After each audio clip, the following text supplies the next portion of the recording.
স্থিতিশীল অর্থনীতির জন্য নির্বাচন খুবই গুরুত্বপূর্ণ মন্তব্য করে সেন্টার ফর পলিসি ডায়ালগ সিপিডির নির্বাহী পরিচালক ডক্টর ফাহমিদা খাতুন বলেছেন, অন্তর্বর্তীকালীন সরকার যত লম্বা হবে দেশের অর্থনীতির অবস্থা তত খারাপ হবে। সকালে এফডিসিতে ব্যাংক খাতে শৃঙ্খলা ফিরিয়ে আনতে ব্যাংক একীভূতকরণ শীর্ষক ছায়া সংসদে তিনি এসব কথা বলেন। তিনি বলেন, টাকা ছাপিয়ে দুর্বল ব্যাংক ঠিক করা যাবে না, প্রয়োজন ব্যাংকের মূল ভিত্তি ঠিক করতে হবে।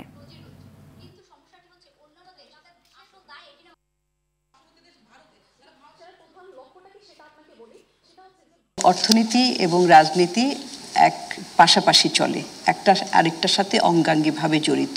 ট্রানজিশন পিরিয়ড যখন থাকে, এই ট্রানজিশন পিরিয়ডে আসলে দেশের এবং বিদেশের বিনিয়োগকারীরা কেউই বিনিয়োগ করতে চায় না, কারণ বিনিয়োগকারীরা তো একটা প্রেডিক্টেবিলিটি চায়, নিশ্চয়তা চায়, সার্টেনিটি চায়।